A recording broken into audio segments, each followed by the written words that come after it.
Remue ménage. Remue ménage.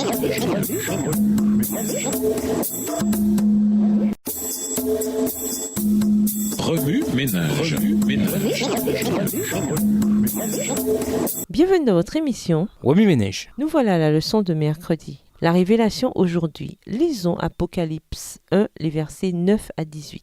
Apocalypse 1, les versets 9 à 18. Moi, Jean, votre frère, qui partage avec vous la détresse, le royaume et la persévérance dans l'union avec Jésus, j'étais dans l'île de Patmos parce que j'avais proclamé la parole de Dieu et le témoignage rendu par Jésus. Le jour du Seigneur, l'Esprit de Dieu se saisit de moi, et j'entendis derrière moi une voix forte pareille au son d'une trompette. Elle disait, « Inscris dans un livre ce que tu vois, et envoie-le à ces 7 églises, Éphèse, Smyrne, Pergame, Thyatire, Sardes, Philadelphie et Laodicée. » Je me retournai pour découvrir quelle était cette voix. Et l'ayant fait, voici ce que je vis. Il y avait 7 chandeliers d'or, et au milieu des chandeliers, quelqu'un qui ressemblait à un homme. Il portait une longue tunique, et une ceinture d'or lui entourait la poitrine. Sa tête et ses cheveux étaient blancs comme de la laine blanche. Oui, comme la neige. Ses yeux étaient comme une flamme ardente, et ses pieds étincelaient comme du bronze incandescent au sortir d'un creuset. Sa voix retentissait comme celle des gonzos. Dans sa main droite, il tenait 7 étoiles, et de sa bouche sortait une épée aiguisée à double tranchant. Son visage était éblouissant comme le soleil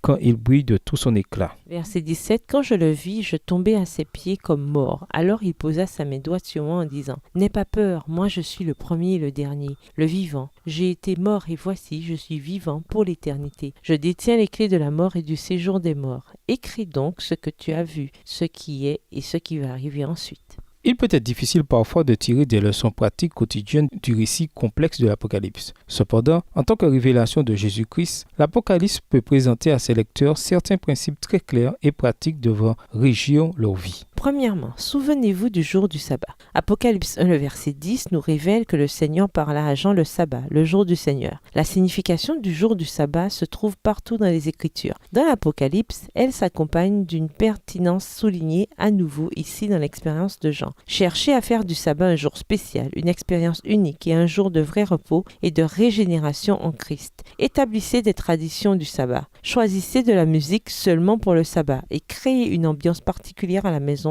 par des parfums ou des repas spéciaux. Deuxièmement, cherchez à former des relations profondes. Debout à l'autre du livre de l'Apocalypse, alors que Dieu décrit les caractéristiques de ces églises, il dit à chacune d'entre elles, « Je te connais ». Dieu nous connaît de façon indépendante et totale. C'est ce qu'il nous dit dans l'Apocalypse. Alors que nous imitons le Christ et cherchons à lui ressembler davantage dans notre vie quotidienne, nous devons cultiver une relation profonde et significative avec ceux qui nous entourent. Troisièmement, aimez votre Église. Le livre de l'Apocalypse peut parfois semer la confusion, mais il y a une vérité qui ne fait aucun doute. Jésus aime l'Église et s'intéresse à son bien-être.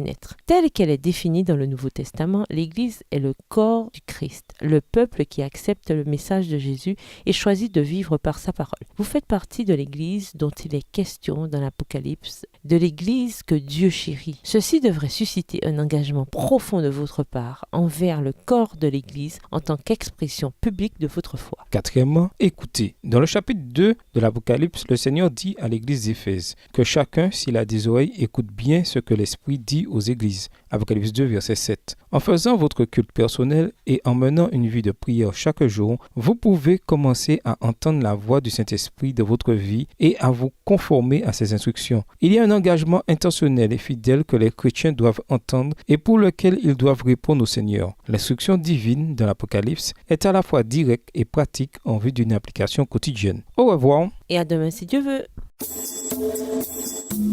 Remue ménage. Remue ménage.